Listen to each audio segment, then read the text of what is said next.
Yeah, looking for blood on the street. Struggle, hard times in that community. Yeah, word on the street.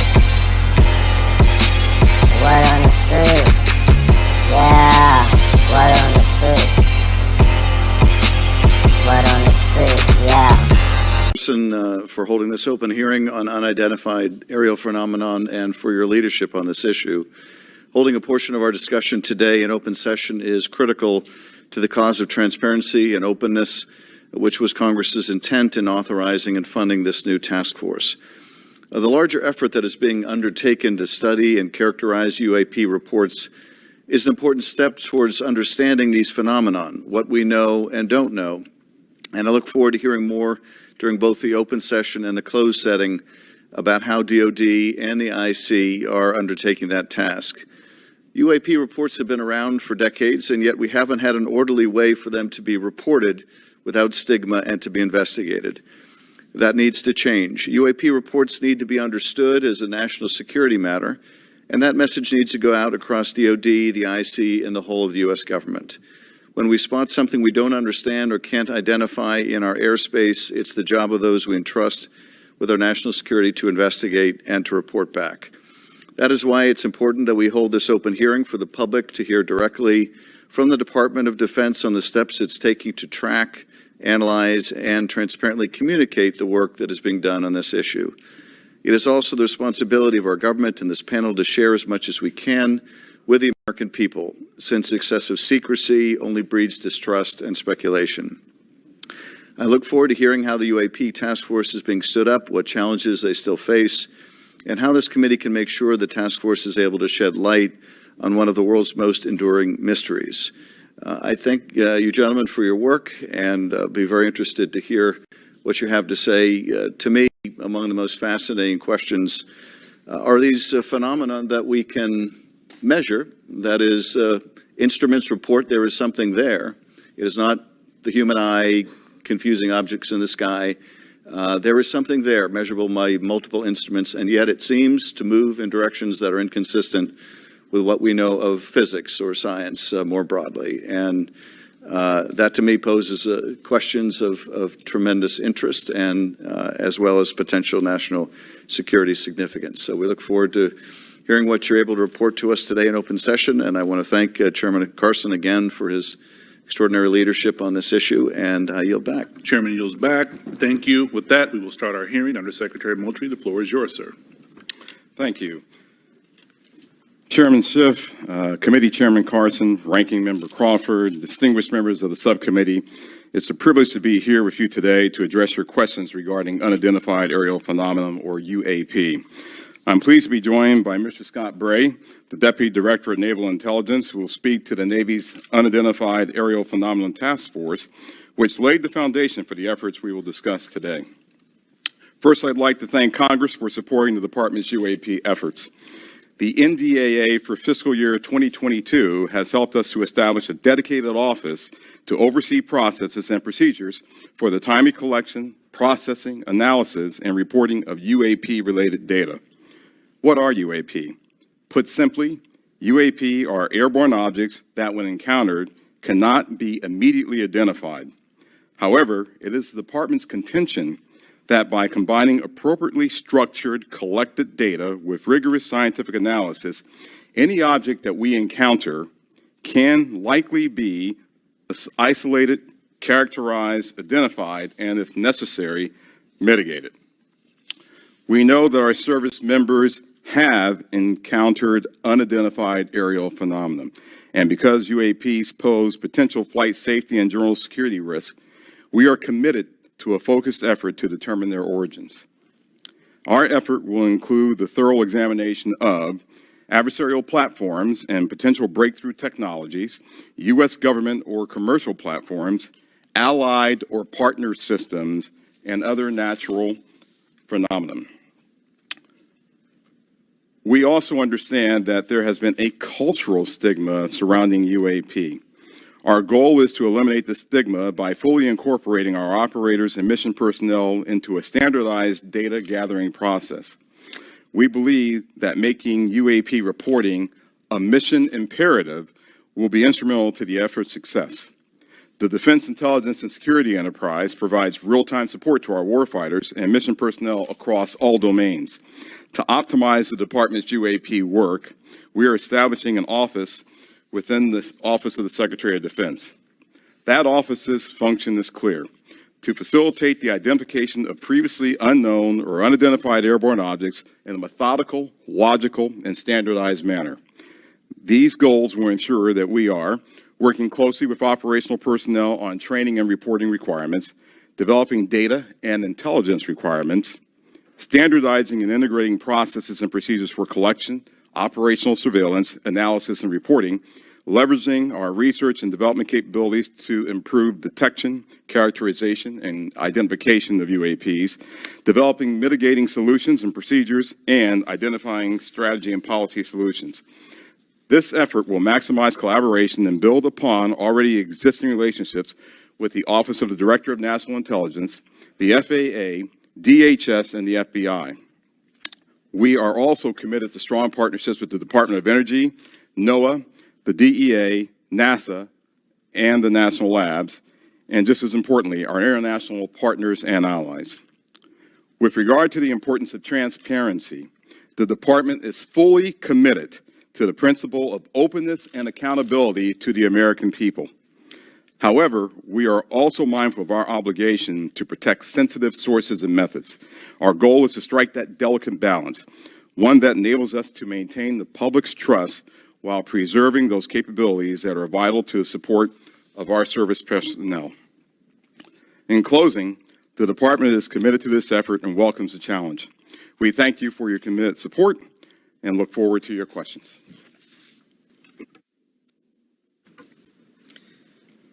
Chairman Schiff, Chairman Carson, Ranking Member Crawford, and committee members, thank you very much for the opportunity to be here today to highlight the ongoing work of the Department of Defense regarding unidentified aerial phenomena.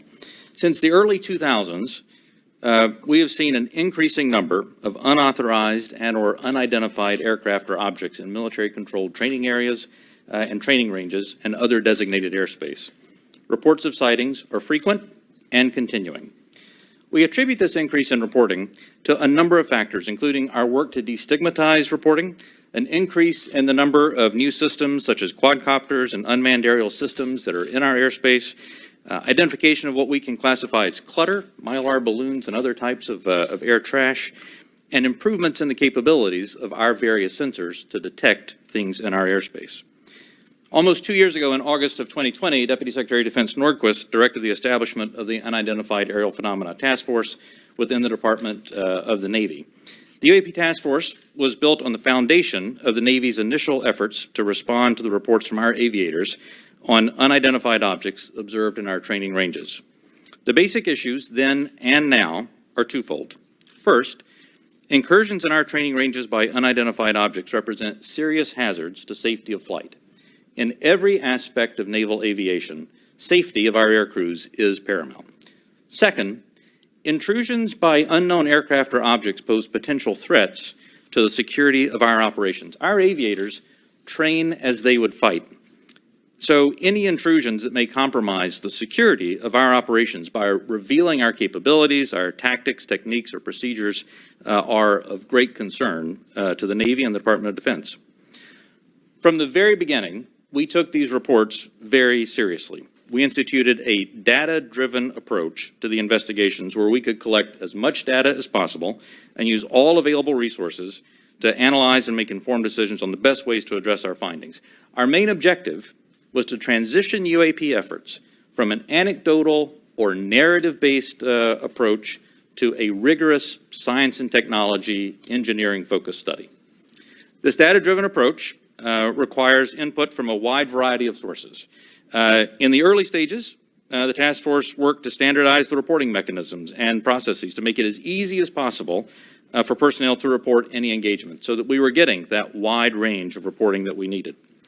We also spent considerable efforts engaging directly with our naval aviators and building relationships to help destigmatize the act of reporting sightings or encounters. And we worked with naval aviation leadership to provide additional equipment to record any encounter. Navy and Air Force crews now have step-by-step procedures for reporting on a UAP on their knee board in the cockpit and in their post-flight debrief procedures. The direct result of those efforts has been increased reporting, with increased opportunities to focus a number of sensors on any objects. The message is now clear. If you see something, you need to report it.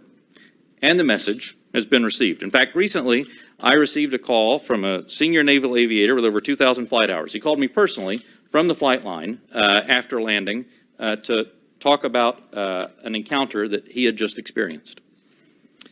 Those were just the initial steps. We also made a concerted effort to assemble subject matter experts from across the Department of Defense and the intelligence community and other U.S. government agencies and departments. We forged partnerships with the research, development, and acquisition communities, with industry partners, and with academic research labs, and we brought many allies and international partners into our discussions on UAP. Additionally, subject matter experts from a wide variety of fields, including physics, optics, metallurgy, meteorology, just to name a few, have been brought in to expand our understanding in areas where we may not have organic expertise. In short, we've endeavored to bring an all-hands-on-deck approach to better understand this phenomena. So what have we learned so far? Any given observation may be fleeting or longer. It may be recorded or not. It may be observable by one or multiple assets. In short, there's rarely an easy answer. For example, let me share with you the first video that we have here today, which shows an observation in real time.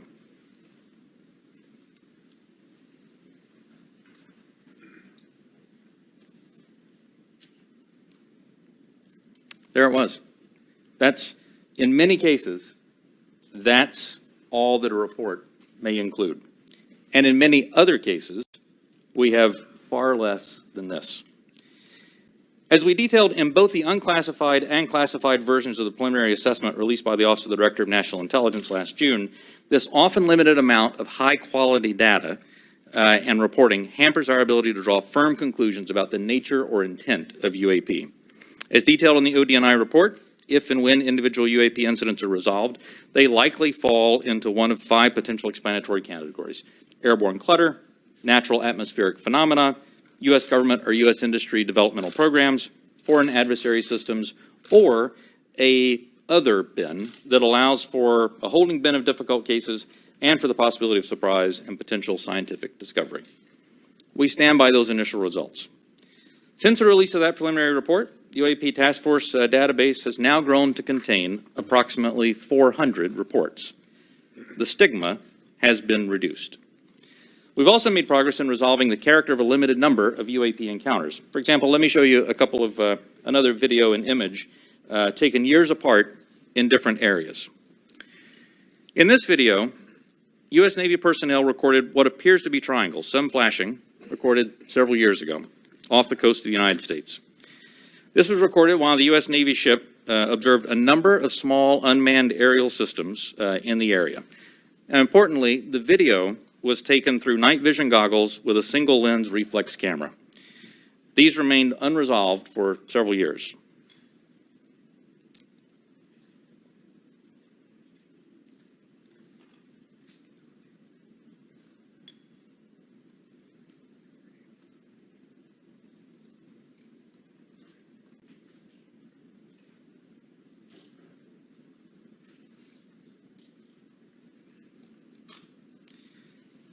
Several years later, and off a different coast, U.S. Navy personnel, again, in a swarm of unmanned aerial systems, and again through night vision goggles and an SLR camera, recorded this image.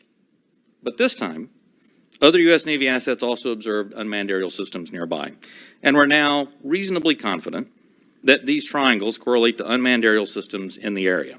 The triangular appearance is a result of light passing through the night vision goggles and then being recorded by an SLR camera. Now, I don't mean to suggest that everything that we observe is identifiable, but this is a great example of how it takes considerable effort to understand what we're seeing in the examples that we are able to collect. In this example, we accumulated sufficient data from 2 similar encounters from 2 different time periods in 2 different geographic areas to help us draw these conclusions. That's not always the case, though. We recognize that can be unsatisfying or insufficient in the eyes of many. This is a popular topic in our nation, with various theories as to what these objects may be and where they originate. By nature, we are all curious and we seek to understand the unknown. And as a lifelong intelligence professional, I'm impatient. I want immediate explanations for this as much as anyone else. However, understanding can take significant time and effort. It's why we've endeavored to concentrate on this data-driven process to derive fact-based results. And given the nature of our business, national defense, we've had to sometimes be less forthcoming with information in open forums than many would hope. If UAP do indeed represent a potential threat to our security, then the capabilities, systems, processes, and sources we use to observe, record, study, or analyze these phenomena need to be classified at appropriate levels. We do not want potential adversaries to know exactly what we're able to see or understand, or how we come to the conclusions we make. Therefore, public disclosures must be carefully considered on a case-by-case basis. So what's next? We're concentrating on a seamless transition to the new organization, and future analysis of complicated issues of UAP issues will greatly benefit from the infrastructure, the process, and the procedures that we've developed to date. I'm confident that the task force under Navy leadership has forged a path forward that will allow us to anchor assessments in science and engineering by anecdotal evidence. We remain committed to that goal, as I know the USDI organization does as well. So thank you very much for your interest and continuing support for the UAP Task Force. The team's made a lot of progress, but we really are just establishing the foundation for the more detailed analysis that's yet to be done. And with your continued support, we can sustain that momentum necessary to produce data-centric analysis and understanding of the phenomena. I look forward to your questions. Thank you. Thank you, Mr. Bray. This is the 3rd version of this task force, and to be frank, one of Congress's concerns is that the executive branch and administration from both parties has been sweeping concerns about UAPs under the rug by focusing on events that can be explained and avoiding events that cannot be explained. What can you say to give the American people confidence that you aren't just focusing our attention on low-hanging fruit with easy explanations? Congressman, I'll start, and then Mr. Bray, please feel free to weigh in. So the way that we're approaching this is with a more thorough, standardized methodology than what we have in the past. First and foremost, the Secretary of Defense is chartering this effort. This is not someone lower in the Department of Defense.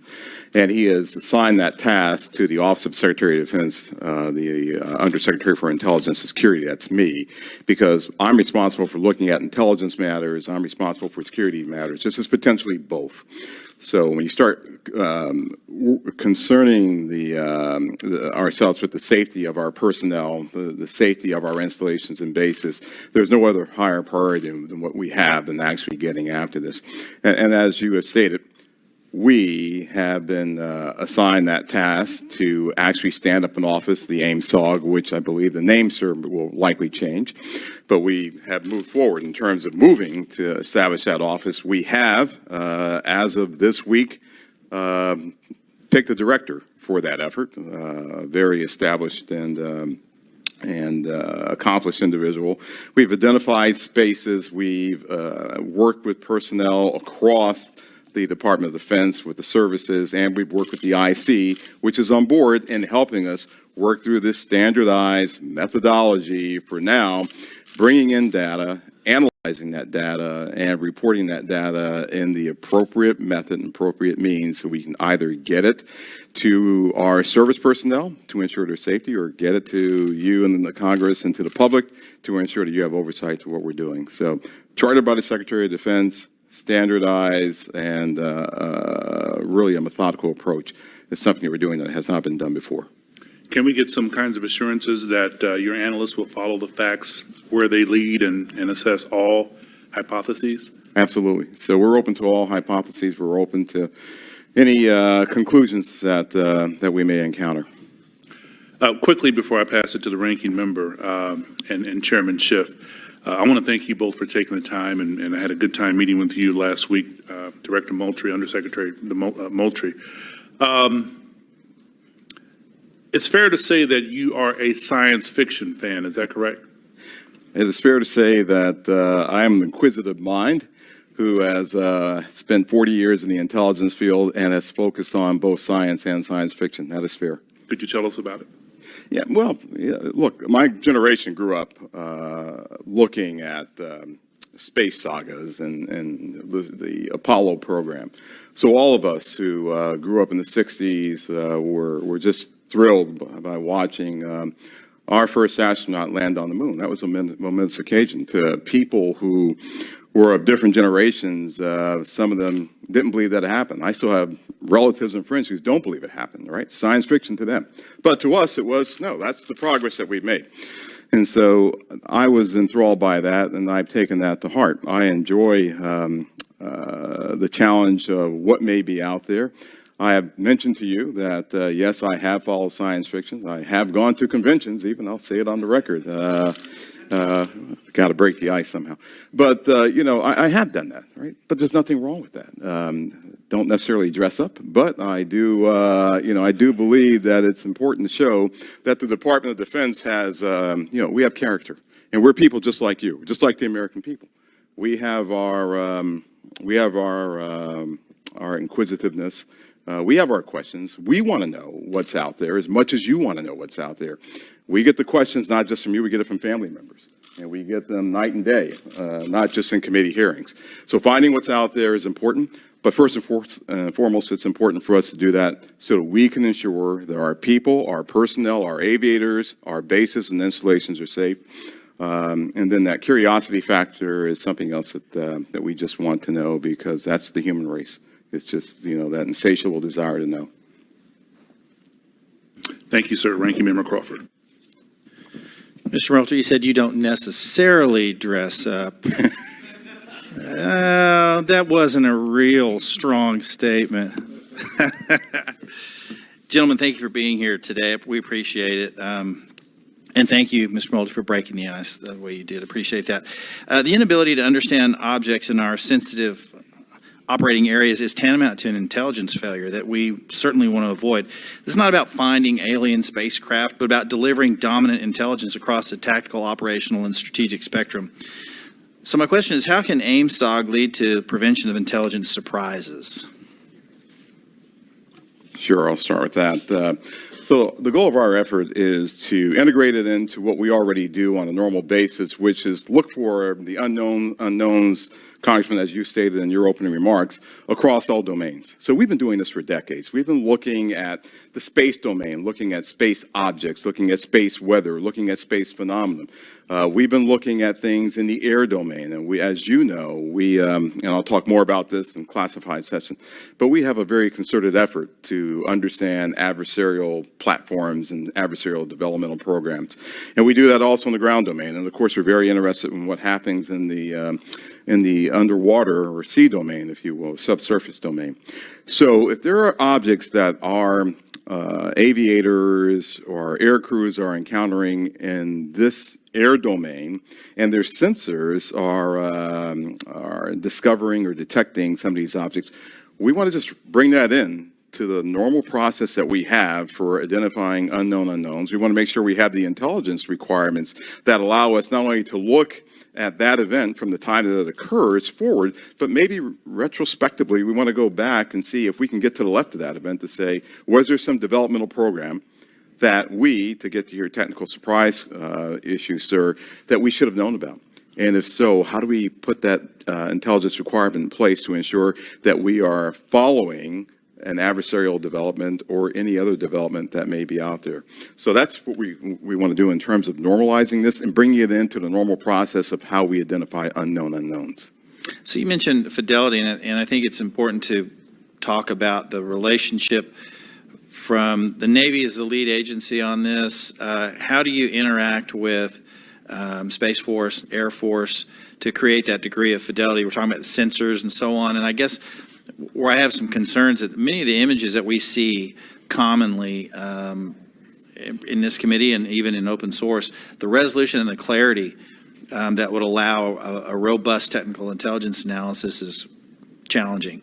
So is AIMSOC prepared to address the quality and quantity of data collected on UAP to advance intelligence collection? And do you have the adequate sensors you need to collect that high-quality data?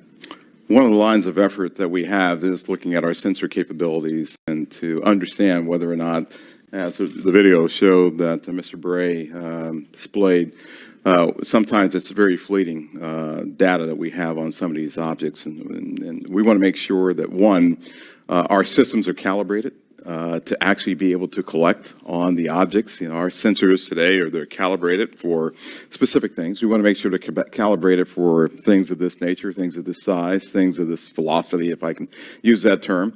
We want to make sure that once we have that data is stored in some standardized method that we can then extract and that we can feed into our system real time. So we do not want this to take some prolonged period of time for us to get that data. But our goal is absolutely to have that high fidelity information that we get from all sensors, and we want to be able to integrate that with what we may have off of ground-based sensors. So whatever we may have on a platform, whatever we may have on the ground, whatever we may have from other sensors that we may have in different domains, we want to be able to integrate that all and get this integrated picture as we would, as I said, with any other unidentified objects or things that we are tracking as a part of our normal intelligence responsibilities. Thank you. Last question, Mr. Bray, if you would. I'm a Navy pilot. I've encountered a UAP. Walk me through the reporting protocol once I see something that I think needs reported. The first thing that aviator would do after landing as a part of their normal debriefing is they would contact their intelligence officer.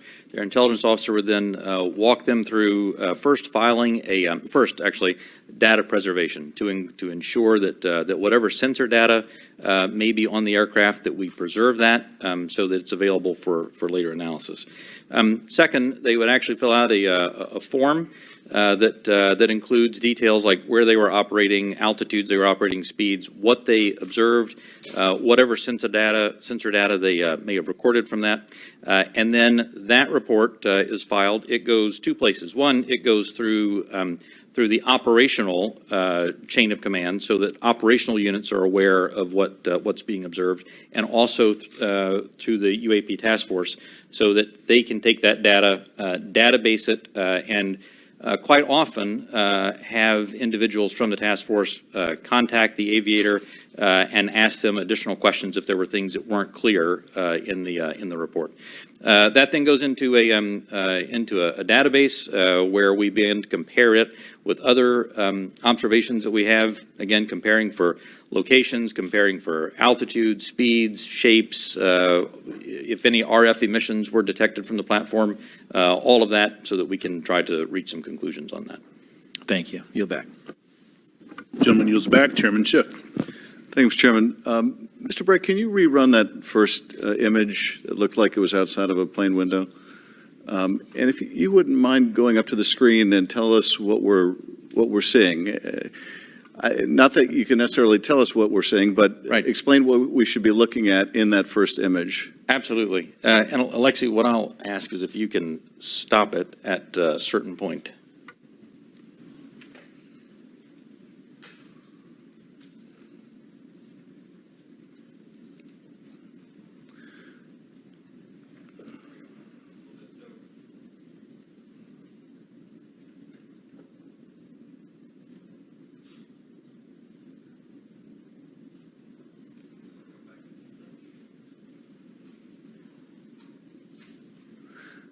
And are we looking outside of a civilian aircraft window? Is that what we're looking at? You're looking outside a U.S. Navy F-18. Okay.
Is that it right there? Can you point to the screen again, what we're supposed to be looking at?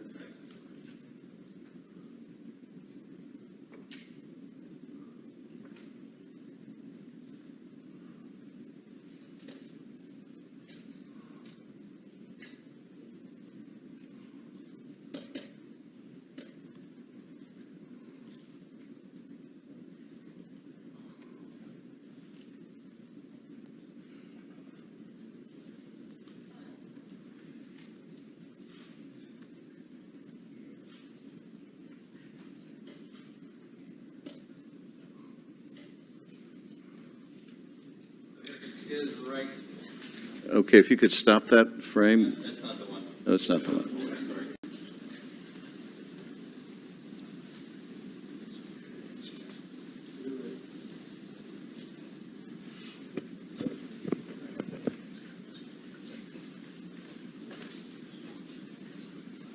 Alexi, just push play. Let's see if.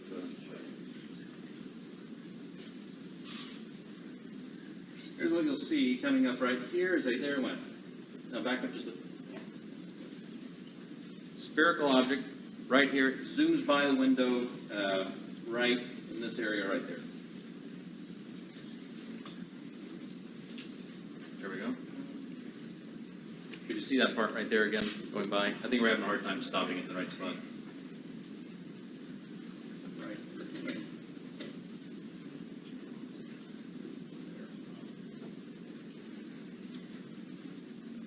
Okay. So as you can see, it's difficult, and I think a part of the issue here is the laptop we're working with is not as easy for stopping that video in the right spot. We'll describe what we have seen in that.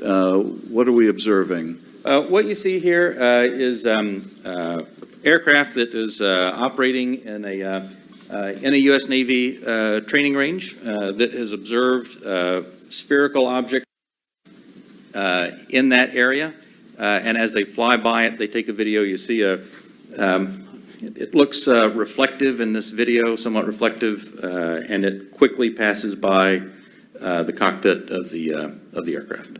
And is this one of the phenomena that we can't explain? I do not have an explanation for what this specific object is. And is this one of the situations where it is, that's the object that we're looking at right there? Thank you. And is this a situation where it was observed by the pilot and it was also recorded by the aircraft's instruments? We'll talk about the multi-sensor part in a later session. But in this case, we have at least that.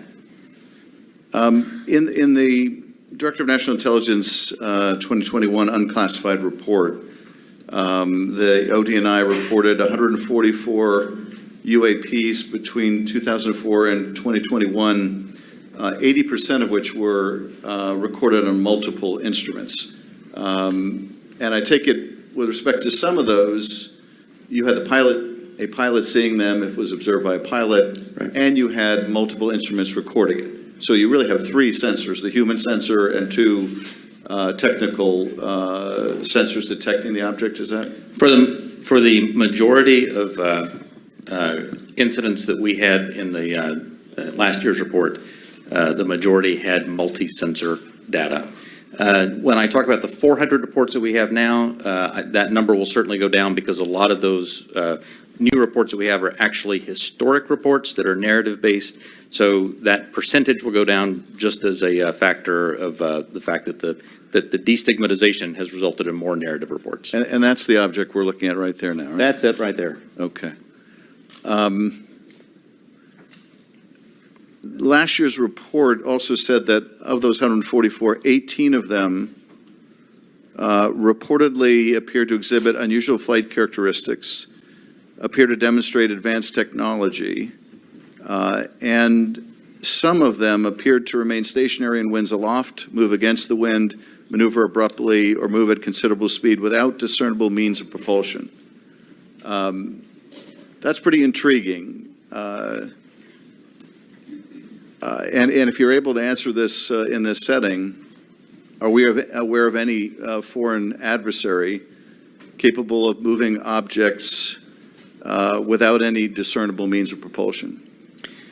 I think I would, without discernible means of propulsion, I would say that we're not aware of any adversary that can move an object without discernible means of propulsion. The question then becomes, in many of these cases where we don't have a discernible mean of propulsion in the data that we have, in some cases, there is likely sensor artifacts that may be hiding some of that. There's certainly some degree of something that looks like signature management that we have seen from some of these UAP, but I would caution. I would simply say that there are a number of events in which we do not have an explanation, and there are a small handful in which there are flight characteristics or signature management that we can't explain with the data that we have.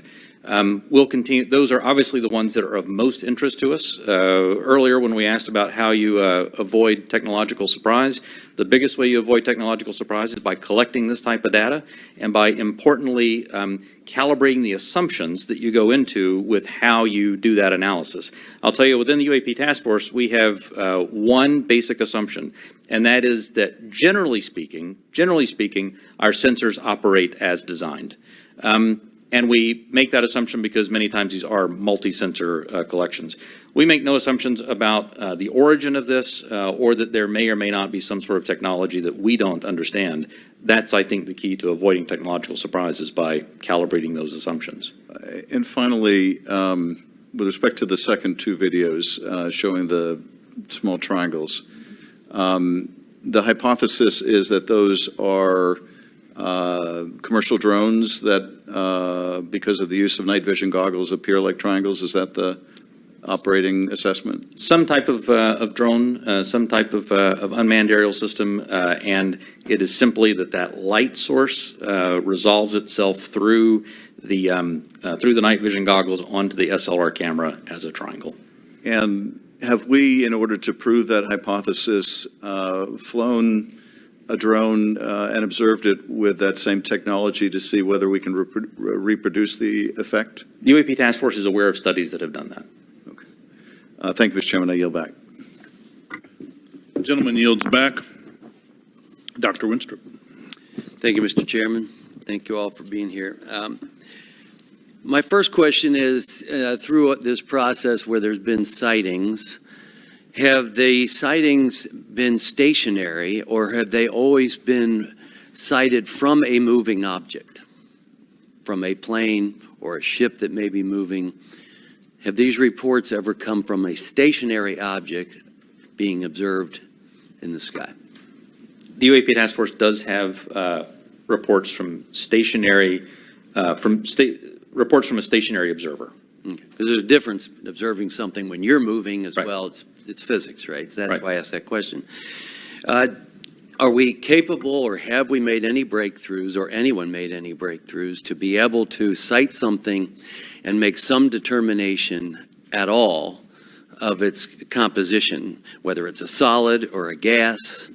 Is there any such capability?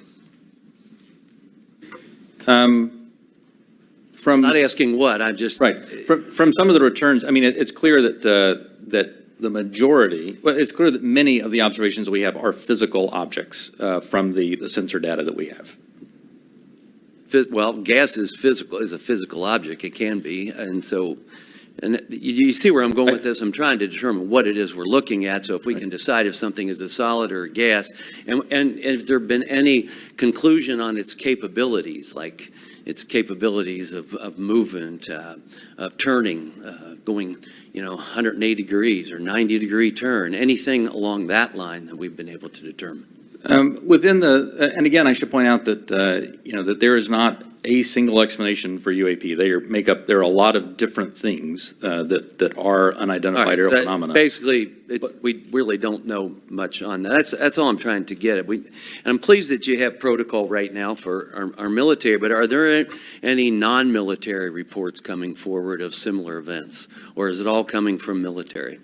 The UAP Task Force has a very good working relationship with the FAA. They have very good working relationship with other parts of the U.S. government so that we can ingest reports from. Do we have from any those sources. reports non-military? Yes. Thank you. That's my question. And do we need to put out protocol for civilians that may be in that arena, like through FAA? Do you think that would be appropriate and helpful? I think standardized reporting, without a doubt, is key to helping us get to ascertain what some of these are. I think it would be important as well. Do we, there are other people besides the U.S. that have had these experiences and reported them? Is that correct? There are, that's correct. Is it all of our allies, or is it allies and adversaries? What have we learned publicly? So some of that, I think, sir, we'll save for closed session. Well, that goes to my next question. Publicly, have others made anything which would not have to be considered closed? So- I don't want you to answer what they've said necessarily.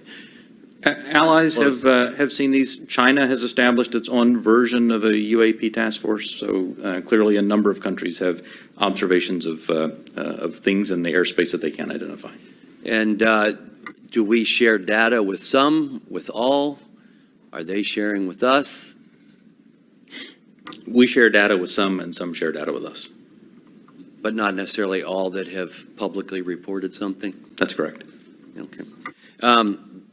And I think that's an important thing, and for the other session, actually, that we don't discuss that now. Because, you know, obviously something like this can be a national security challenge for us, no doubt about it. If they're developed by an adversary through some breakthrough technology, they can be very disruptive to our military actions, or at least serve as a distraction. So my caution would be careful who we share our data with, and don't necessarily trust some of the data we may get from someone else. And with that, I yield back. Gentleman yields back. Mr. Himes. Thank you, Mr. Chairman.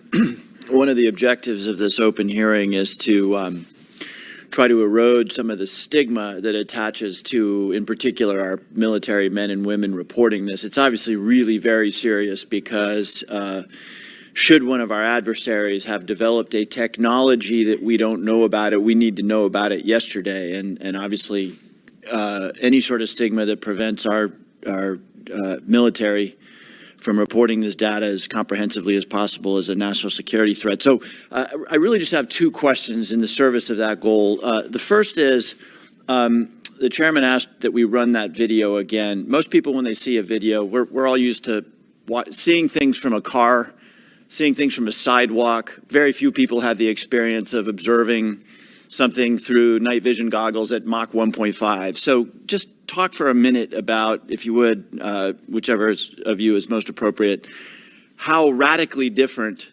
observation is at high speed and 3-dimension than it is for most of us who walk around and drive cars.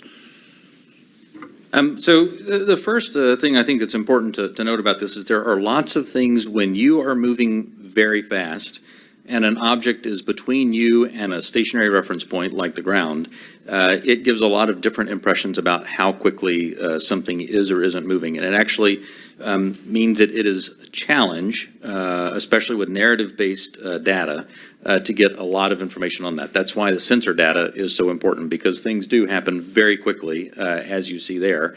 And sometimes things that happen very quickly, something may be moving very slow. That aircraft is moving quite fast.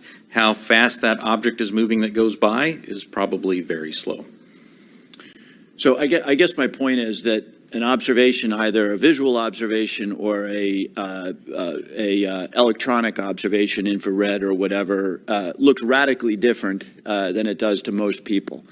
Even instruments are on gimbals and that sort of thing, so that creates a very unusual view to, again, those of us who are used to seeing things in 2 dimensions largely. And second question.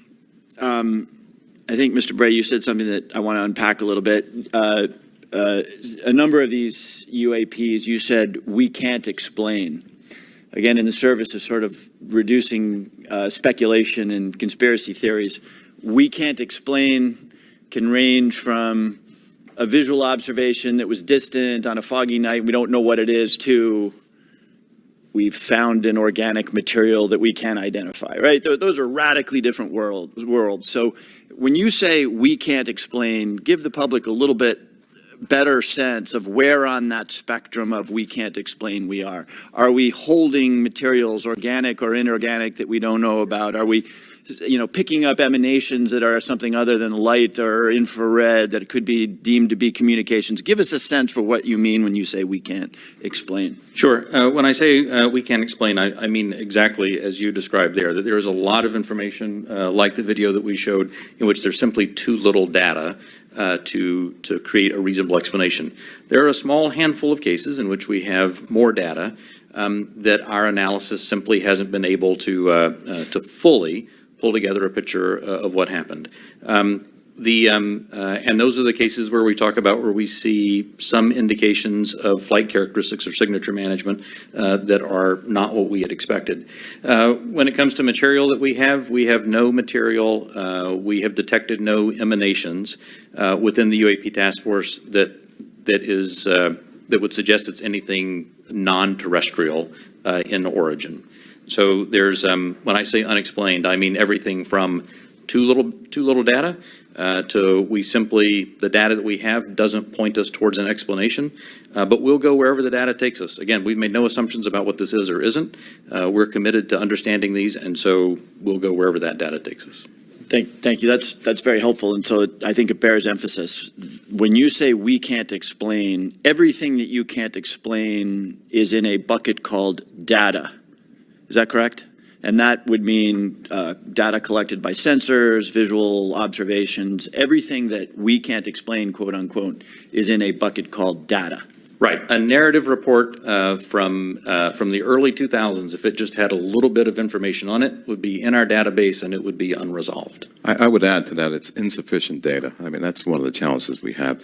Insufficient data either on the event itself, the object itself, or insufficient data or plug-in with some other organization or agency that may have had something in that space at that time. So it's a data issue that we're facing in many of these instances, Congressman. Understood. Thank you very much. Yield back. Gentleman yields back. Mr. Gallagher. Guys, let's be honest. Buying pants sucks. It should not be this difficult. I'm looking for that one pair of pants that does everything. These just came in. They're the... Thank you, Mr. Chairman. Thank you for allowing me to join this hearing. I really appreciate the witness's testimony. Mr. Moultrie, as the chairman mentioned, DoD had an initiative to study UFOs in the 1960s called Project Blue Book. It's also been well reported in our briefing and in other places that we have more recent projects, specifically ATIP. Could you describe any other initiatives that the DoD or DoD contractors have managed after Project Blue Book ended and prior to ATIP beginning? Did anything also predate Project Blue Book? So I can't speak to what may have predated Project Blue Book. I mean, of course, there's Roswell and all these other things that people have talked about over the years. I'm familiar with Blue Book. I'm familiar with ATIP. I haven't seen other documented studies that have been done by DoD in that regard. So you're not aware of anything in between Project Blue Book and ATIP? I'm not aware of anything that's official that was done in between those two. Okay. Hasn't been brought to my attention. Okay. Additionally, are you aware of any other DoD or DoD contract programs focused on UAPs from a technological engineering perspective? And by that I mean, are you aware of any technology initiatives focused on this topic other than initiatives focused on the individual case investigations? I am not aware of any contractual programs that are focused on anything related to this other than what we are doing in the Navy Task Force and what we are about to launch in terms of our effort. Same question for you, Mr. Bray. Same answer, not aware of anything outside what we are doing in the UAP Task Force. So just to confirm, you're not aware of any technology or engineering resources that have been focused on these efforts besides what we've mentioned today? Once again, I'll say no contractual or programmatic efforts that are involved. The reason why I qualify it that way. Yeah, let me qualify it that way. I can't speak to what people may be looking at in the department. Somebody says, I'm looking at something that may be unidentified, and I can't speak to that. I speak to official programs that we have on the record. It's also been reported that there have been UAP observed and interacting with and flying over sensitive military facilities, particularly, and not just ranges, but some facilities housing our strategic nuclear forces. One such incident allegedly occurred at Malmstrom Air Force Base, in which 10 of our nuclear ICBMs were rendered inoperable. At the same time, a glowing red orb was observed overhead. I'm not commenting on the accuracy of this. I'm simply asking you whether you're aware of it and whether you have any comment on the accuracy of that report. Let me pass that to Mr. Bray, if you've been looking at UAPs over the last 3 years. That data is not within the holdings of the UAP task force. Okay, but are you aware of the report, or that the data exists somewhere? I have heard stories. I have not seen the official data on that. So you've just seen informal stories, no official assessment that you've done or exists within DoD that you're aware of regarding the Malmstrom incident? All I can speak to is, what's within my cognizance of the UAP task force, and we have not looked at that incident. Well, I would say, it's a pretty high-profile incident. I don't claim to be an expert on this, but that's out there in the ether.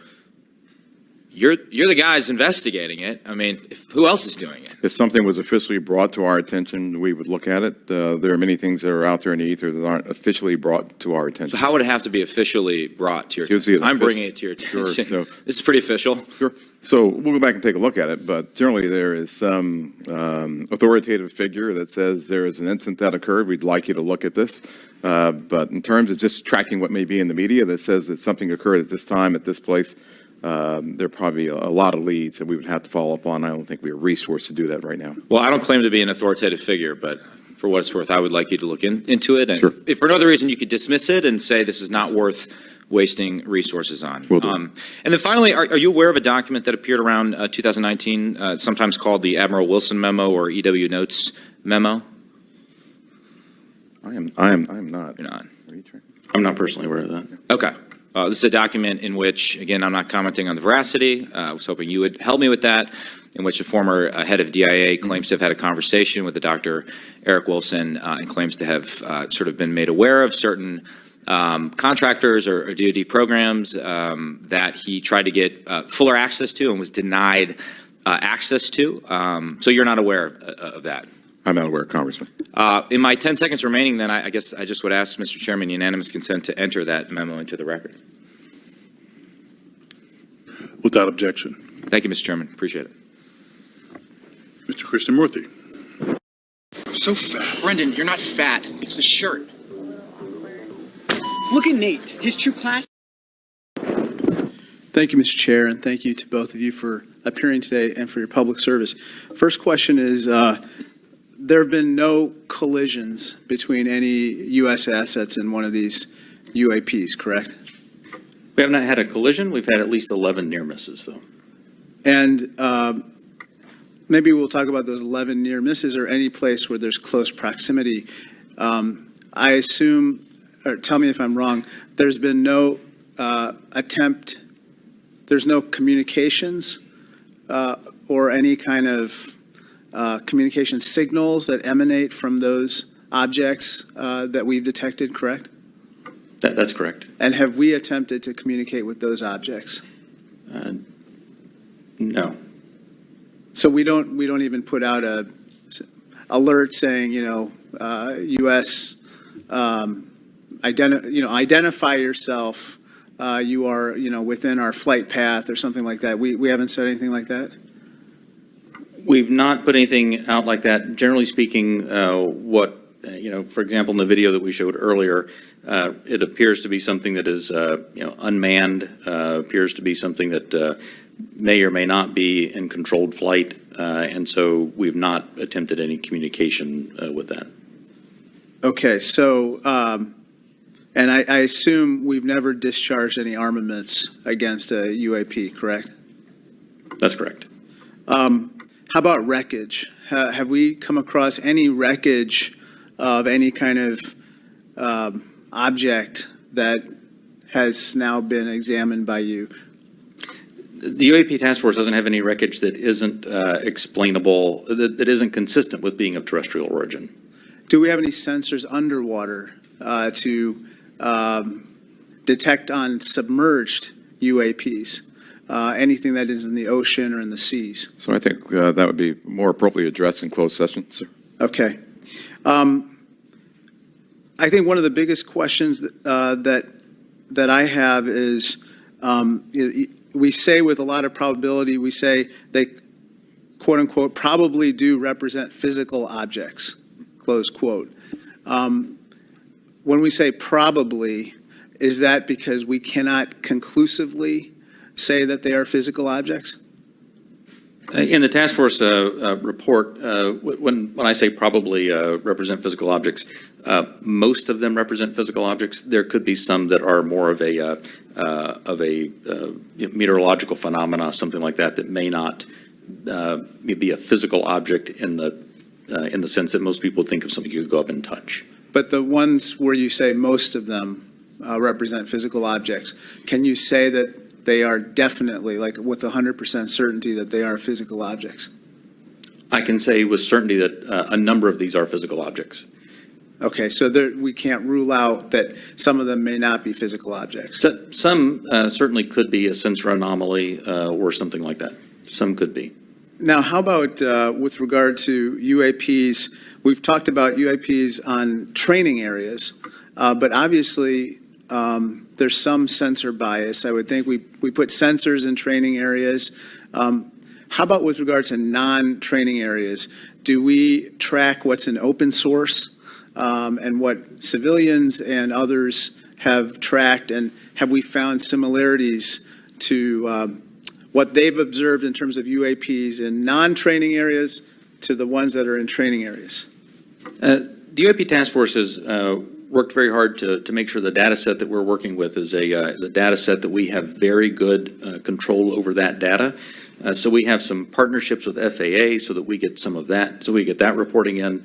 But if it comes to just open source reports or someone says that they saw something, that generally does not make it into our database. So basically, it sounds like we have a good partnership with FAA.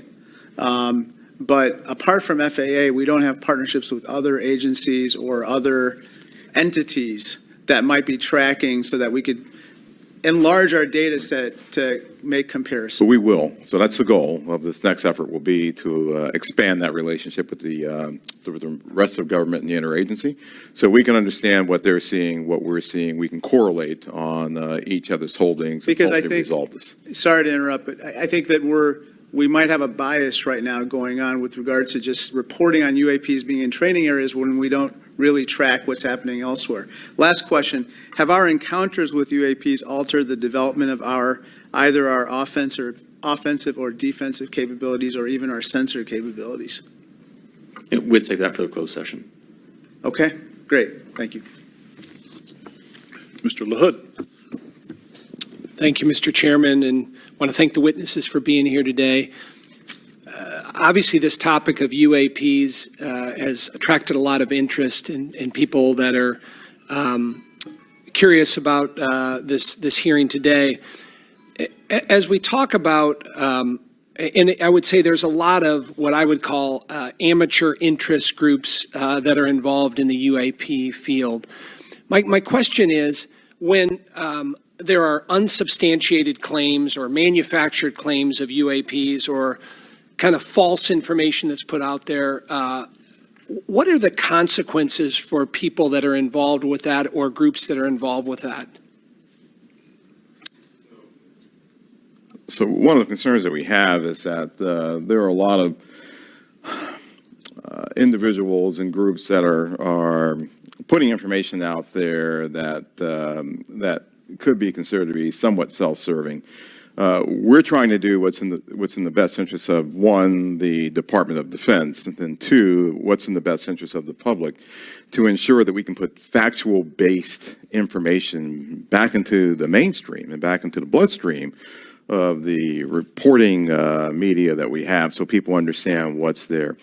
It's important because we are attempting, as this hearing has drawn out, to understand, one, what may just be natural phenomenon, two, what may be sensor phenomenology or things that were happening with sensors, three, what may be legitimate counterintelligence threats to places that we have or bases or installations, or security threats to our platforms.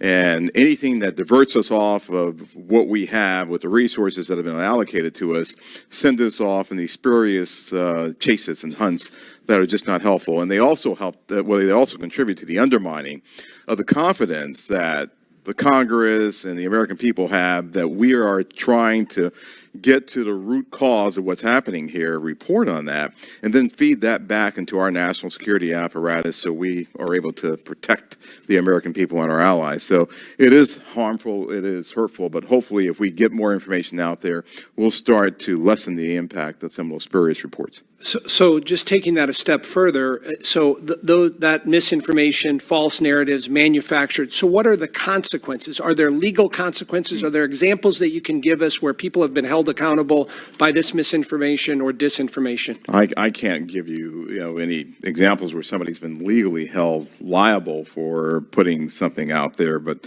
Well, I guess what's the deterrent from people engaging in this activity? I don't know. I don't have that answer. That's something that, welcome the dialogue with Congress to talk about that with the members who, help legislate those laws to say what should be the legal ramifications that we could use to potentially hold individuals accountable, whether it be citizens or information that might be injected into our media by other forces or other countries, if you will. And in terms of DOD's review and analysis in this field, I mean, is there a standard in place when it comes to UAPs? I mean, is there any guidance you look to that's codified in law or otherwise within DOD that kind of sets out the standards for UAPs and what to look for? I think that's part of what the group that we're standing up now will be chartered to do. We're actually, from my organization, we'll be looking at policy and standards that we have to come to you and work with you to actually put in place and promulgate across our government. Thank you. I yield back. Gentleman yields back. Mr. Welch.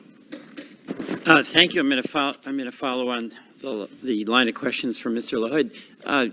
Gentlemen, what seems incredibly difficult for you is that there's two almost competing but different narratives. One is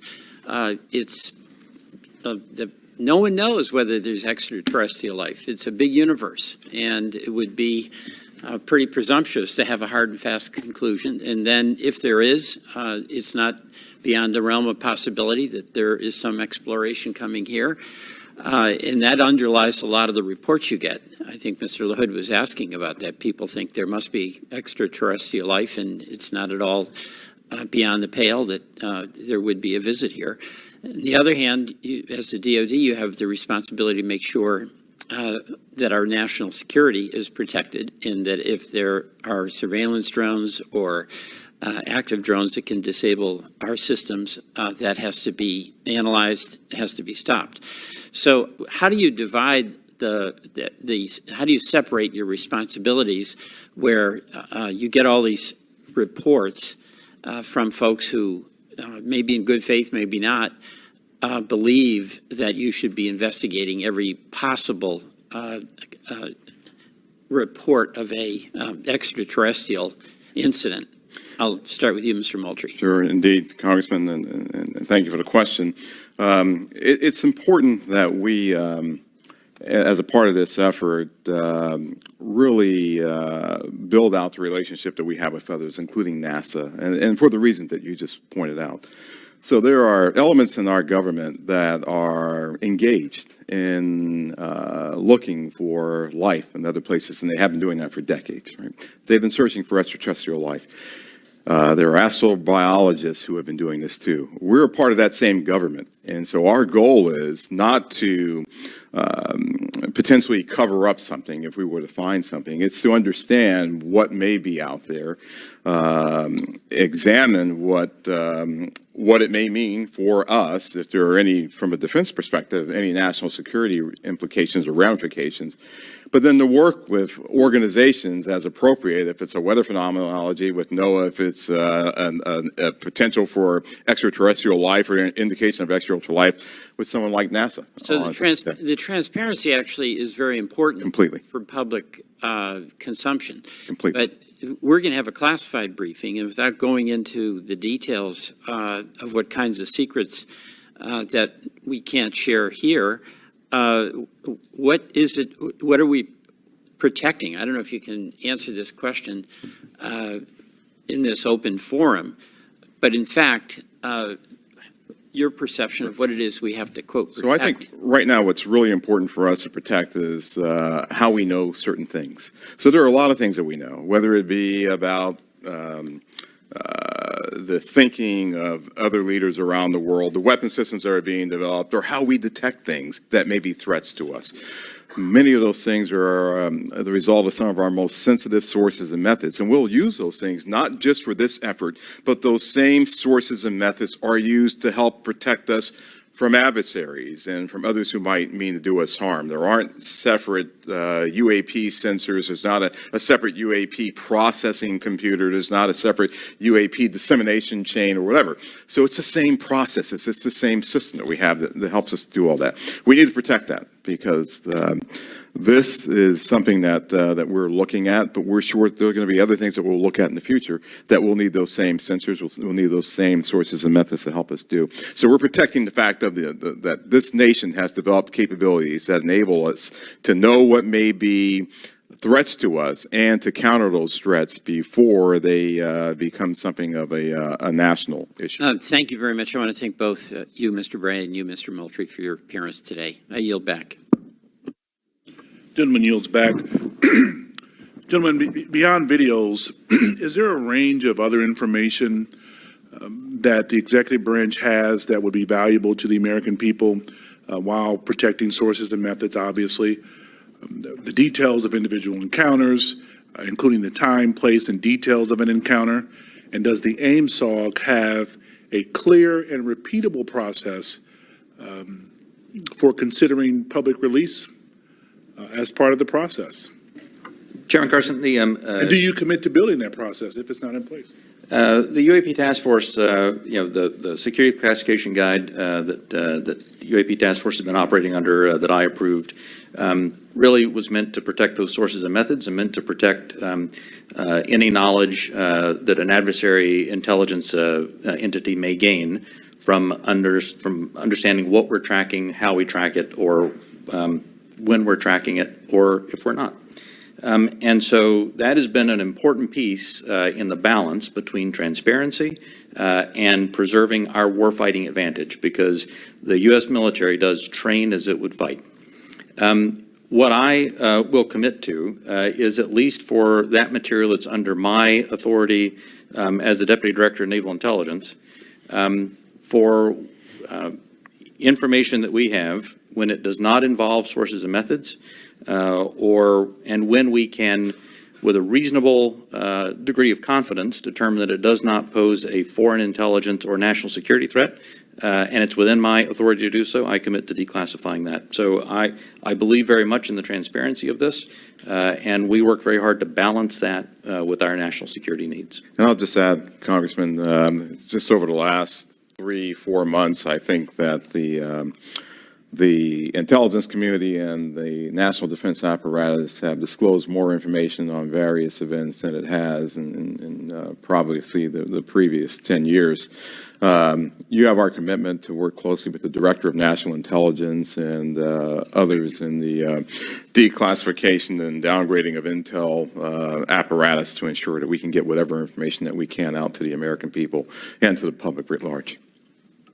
Greatly appreciated, sir. Ranking Member Crawford. Thank you, Mr. Chairman.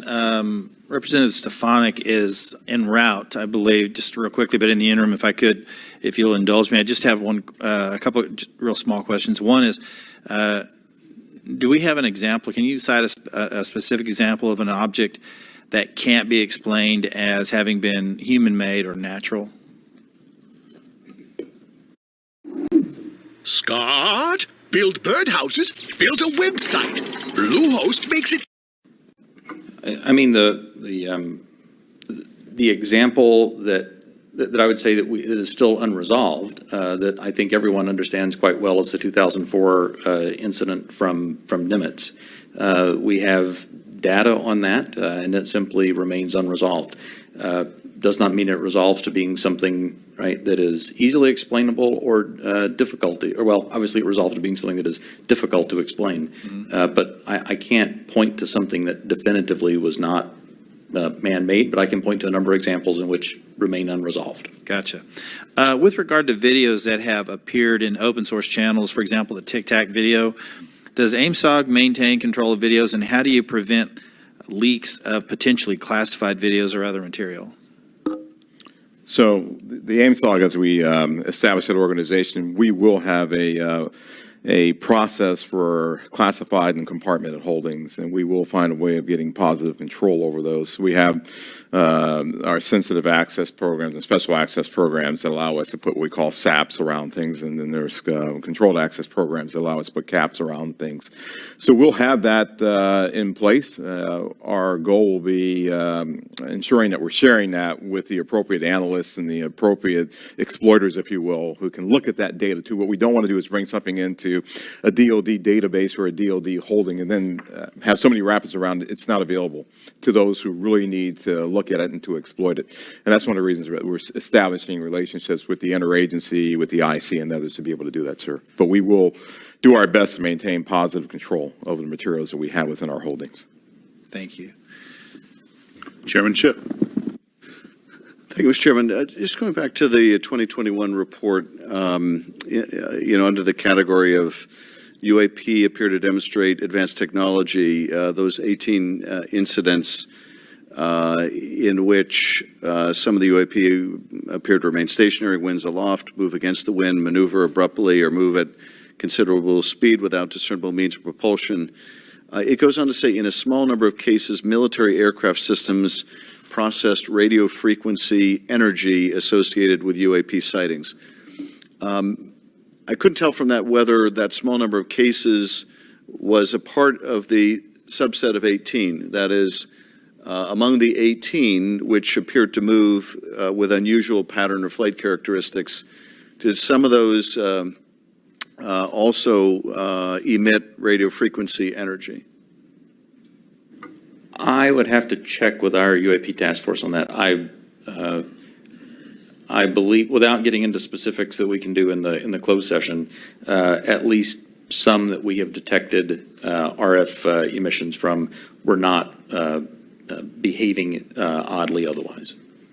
And the significance of measuring that radio frequency energy is what? That we suspect that this was some form of aircraft in which there were radio transmissions? The biggest thing that you're looking for there is any indication of an effort to jam whatever sensors that we may have looking at it. But I would also add to that radio frequency, as you know, Congressman, is used to control various platforms too. So the fact of emanations coming off of any platform, whether it be a UAV or another platform, could be radio frequency activity related to that entity transmitting out or something transmitting to that platform. And of course, we have a sensitivity with our airborne platforms of picking it up, which is one of the reasons that we try to prevent people from using their cell phones on airplanes and things like that. It's very sensitive to RF emanations. So that's a part of what we'll be looking at in the AIMSOG. What is this? Is this something that we can collect on, and can we start to characterize the signaling environment around the emanations that may be coming off of some of these UAPs?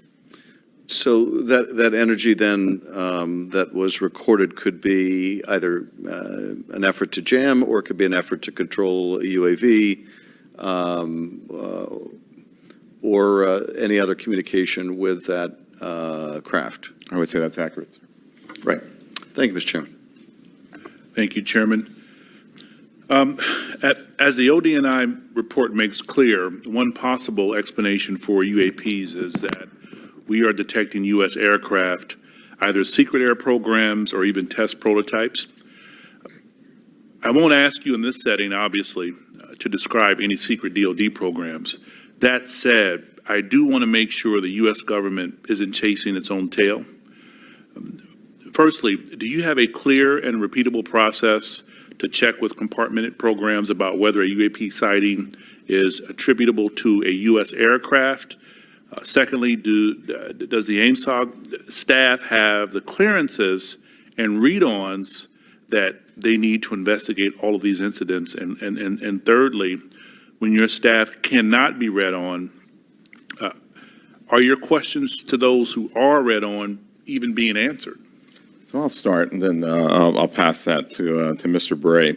So we're very conscious of the potential blue-on-blue issue or U.S. on U.S., and so we've established relationships with organizations and entities that are potentially flying or developing platforms for their own interests, if you will. And our goal is to continue, and we have a repeatable process. I think we've had that process for some time, to deconflict activities that we may have to ensure that we are not potentially reporting on something that may be a developmental platform or a U.S. operational platform that is performing either testing or performing a mission.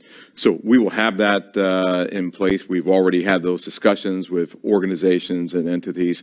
We want to ensure that we're protecting their equities. We want to ensure that we're protecting their sources and methods while also getting at what we have here. We want to be able to deconflict those. Absolutely. The UAP Task Force has had a process in place to work with other elements of the Department of Defense and other elements of the government to ensure that that there is an as simple a way as possible to deconflict those. And when we reference that in the report, I should say that we were simply accounting for the fact that there could possibly be one or two data points that had leaked through, but we were quite confident that was not the explanation. How are you all liaisoning with Space Command?